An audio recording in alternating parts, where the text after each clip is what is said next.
Hi, welcome to CEO Money. I'm Michael Yorba. Thanks for joining us. I've got Mary DeMocker, author of The Parent's Guide to Climate Revolution, with me as a guest on our show. Mary, welcome to the show. I'm so glad to be here. Thank you.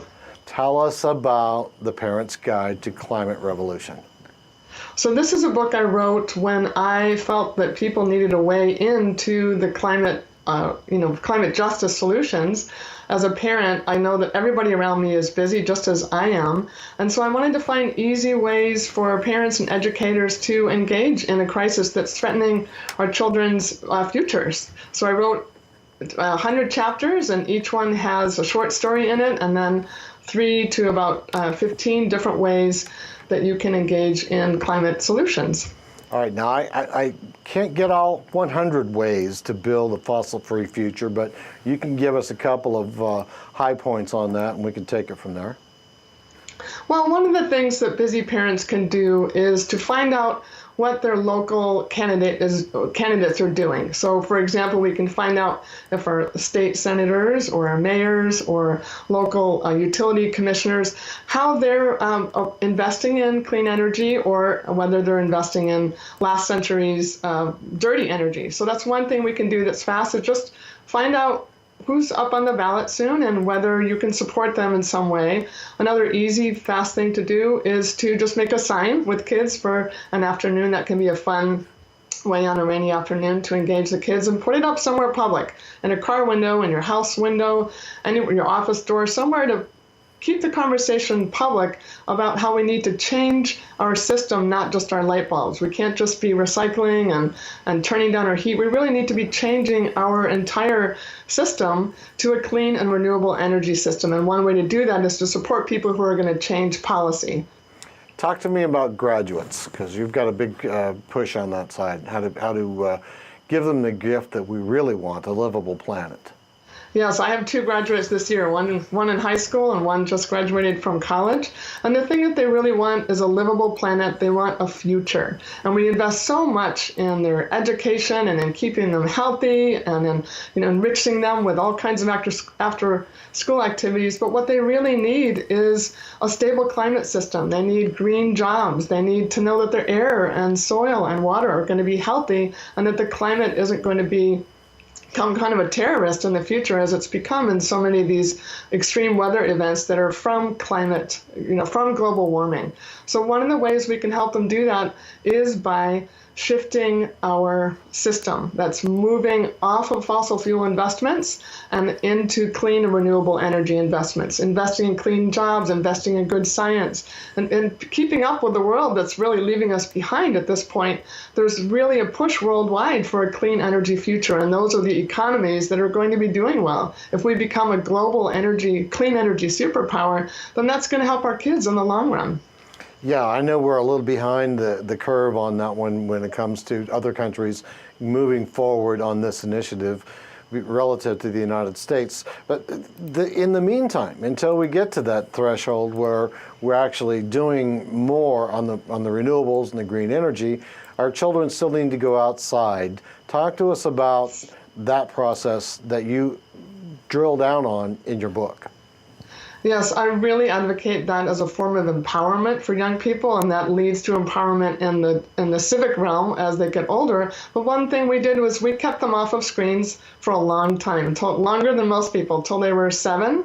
They hadn't seen a video. Now, that's harder to do today with the mobile technology in people's hands 24/7, and all the adults are so kind of fallen down that rabbit hole ourselves, because it's a good tool. But what we did was we kept them off screens, and as they became teenagers, we severely limited that screen time. So it was 20 minutes of gaming, no violent games until they were 16, and even then it had to be vetted. But we also gave them a lot of opportunities to be outside. So we weren't just saying, screens. You were saying yes to volleyball in the backyard, yes to a trampoline in the backyard, yes to camps, yes to camping trips, yes to trips to the park with friends. We stocked our house with a lot of toys and puzzles and games that would allow them to move and create, a lot of artwork, a lot of books and magazines and cookbooks around the house. And we made sure that our door was open to the neighbors and to lots of other friends.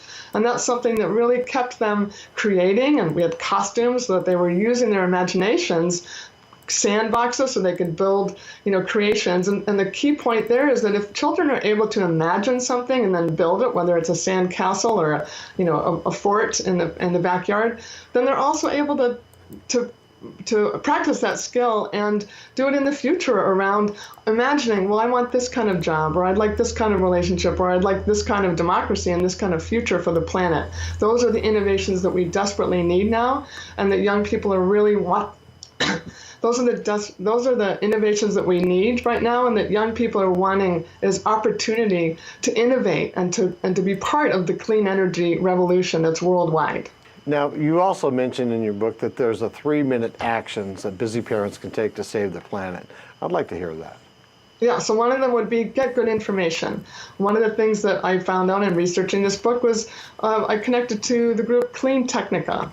They've got a great newsletter. It comes in your email box. It's fast, it's accurate, it's got good science, and it's got solutions. Yale Climate Connection, same thing, comes once a week, and it's positive. It shows you how many things are happening worldwide that you can be part of, that you can talk about, that you can support. Like, for example, there's a 27-year-old engineer from South Africa, and she invented a way to harvest the energy from London's subway tunnels, the wind energy, that whoosh that comes through. And those are the kind of things that excite people and make them want to be part of this global clean energy revolution. So that would be one. Let's just find out about those things.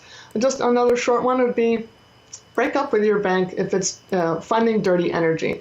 JP Morgan Chase, for example, is doubling down on funding the pipelines that other banks are backing away from. So try your local credit union. That's one thing that we've done with our children when they're ready for accounts at the local bank. We go to a local credit union which invests in local people and local businesses. Got it. All right. Is there anything else that I should have brought up that maybe it just ran past me, I missed it, that you want to bring to our audience before we close out?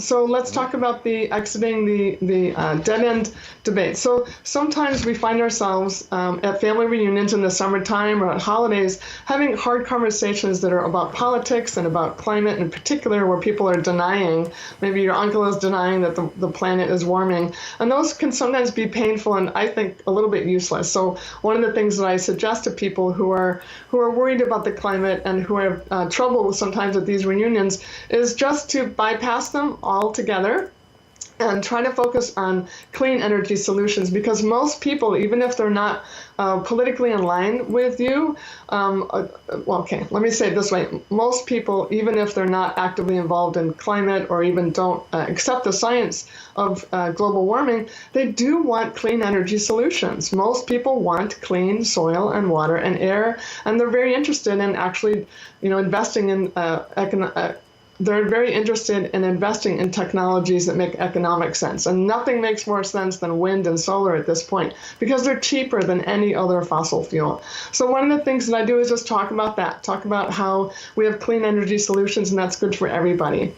The other thing that I sometimes do if people are interested in an authentic conversation is I will share with them that there are groups that are interested in shutting down the conversation about the causes and the solutions to global warming, and that those are companies such as Exxon and Shell and a lot of the large polluting fossil fuel companies have actually funded climate denial science, and that is something that has been, very well documented in congressional hearings and in books and movies like Merchants of Doubt.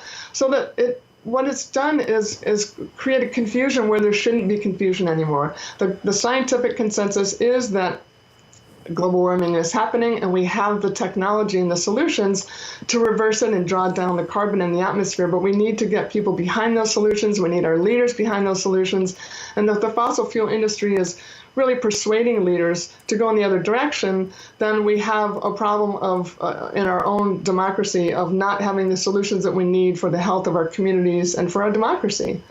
Well put. All right, Mary, thanks for being a guest on the show. I really appreciate it. I'm so glad that you invited me. Thank you. You're welcome.